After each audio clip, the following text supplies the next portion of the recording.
Assalamualaikum warahmatullahi wabarakatuh. Perkenalkan, nama saya Alfiera Maya Pranasari dari KWU Kelompok J yang beranggotakan Nuriftitah Kamila Prasetyawati, Seima Firdiana Imanis, dan yang terakhir Novanda Aulia Ersanti. Bentuk usaha yang saya jalankan bersama teman-teman saya yaitu tahu gejrot.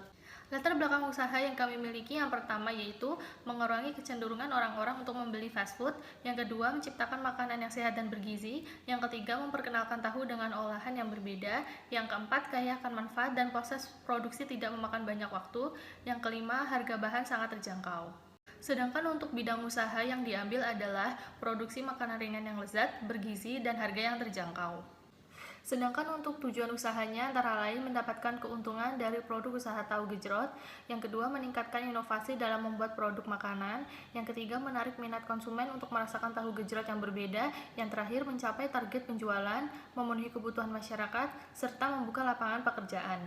Sedangkan untuk manfaat usaha yaitu dapat mengolah tahu menjadi cemilan yang diminati banyak kalangan, dan harga yang terjangkau dapat menciptakan camilan yang lezat, enak, dan bergizi. Selain itu dapat memenuhi kebutuhan dan selera konsumen atau pelanggan. Gambaran umum usahanya yaitu rencana produksi per hari, tahu gejrot adalah 50 cup. Tahu gejrot ini dibuat hanya jika ada pesanan dari konsumen. Hal ini bertujuan agar produk yang dihasilkan selalu fresh hingga sampai ke tangan konsumen.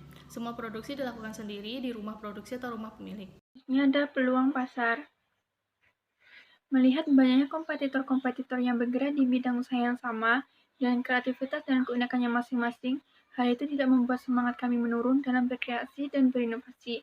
Kami menyacati produk kami buat dengan inovasi yang berbeda dari produk-produk yang sudah ada, yaitu dengan inovasi rasa yang lebih enak dari rasa yang biasa sampai rasa yang begitu pedas, ukuran yang lebih besar, harga yang ekonomis, dan yang paling penting produk kami dijamin higienis dan tanpa pengawet. Dengan ini, kami yakin memiliki banyak relasi yang dapat dijadikan pelanggan tetap.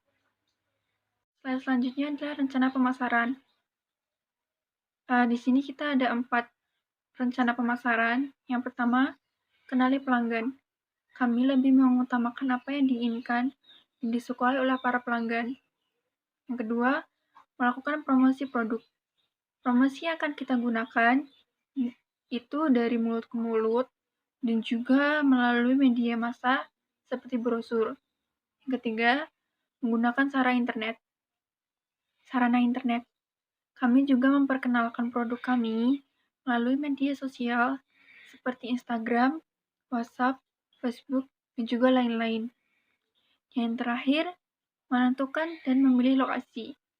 Memilih dan menentukan lokasi yang strategis, mudah dikenali orang, dan diketahui itu seperti jalan baru atau wilayah kampus atau menyewa tempat. Yang selanjutnya yaitu analisis SWOT. S. Produk tidak menggunakan bahan pengawet atau zat kimia yang berbahaya dan merupakan jajanan yang sudah tidak asing dengan lidah Indonesia, memiliki harga yang ekonomis di semua kalangan. Untuk W-nya, produk kami merupakan jajanan pasar yang tersedia di berbagai tempat. Produk tidak tahan lama dan harga bahan baku dan lain-lain yang tidak stabil.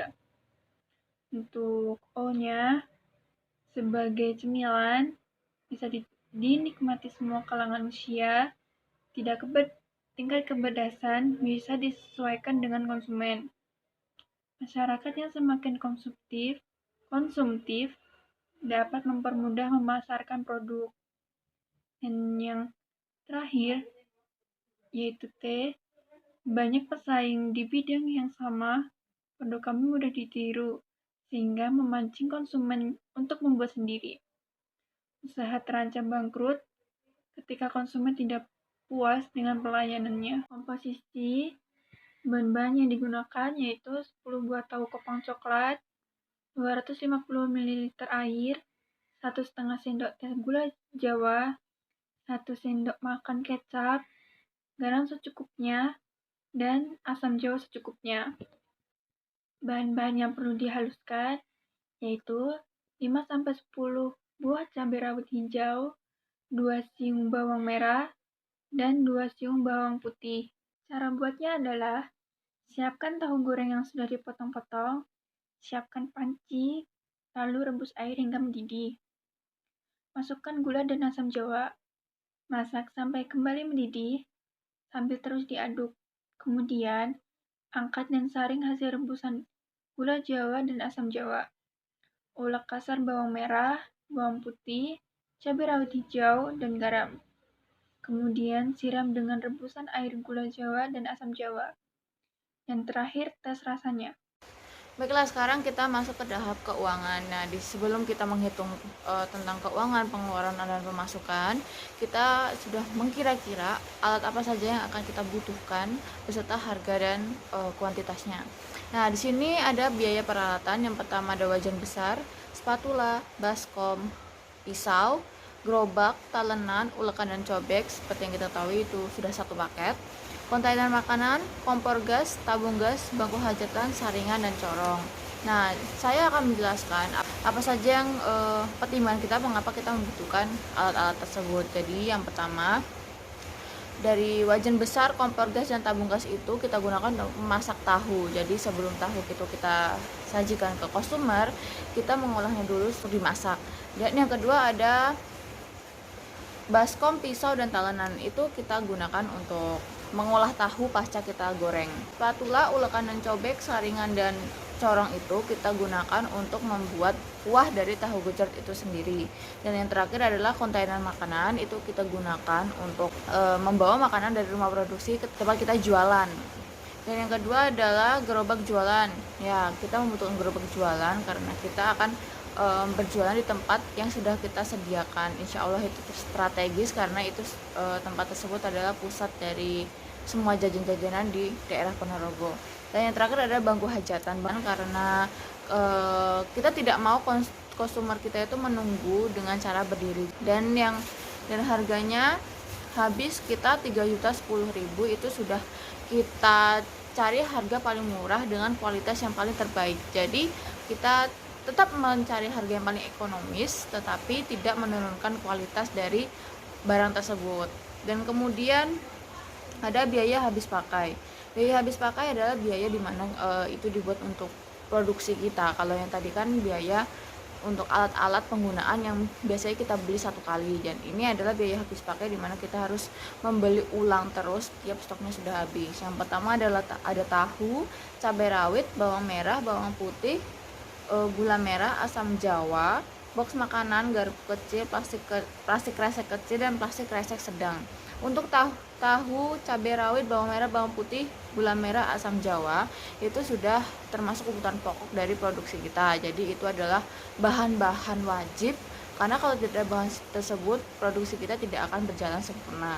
Dan yang kemudian ada box makanan. Box makanan adalah tempat untuk kita mewadai makanan kita. Jadi kita berencana untuk membuat box yang dari kertas, bukan dari plastik. Jadi bisa serbaguna, dan jika dibuang itu tidak akan menyebabkan limbah yang sulit untuk diurai.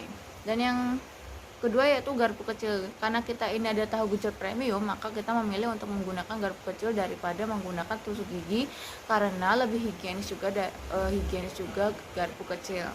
Dan yang terakhir adalah plastik kresek kecil dan plastik kresek sedang. Itu kita gunakan untuk membungkus produksi kita, membungkus makanan kita yang kita jual. Jadi entah nanti customer kita membeli yang porsi kecil, itu akan kita gunakan dengan plastik kecil, dan jika membelinya sedikit lebih banyak, itu kita akan gunakan plastik kresek yang lebih sedang. Dan di sini kita habis biaya sekitar 526.000. Itu juga sama seperti yang sebelumnya, kita mencari harga yang paling ekonomis dengan kualitas yang paling bagus juga.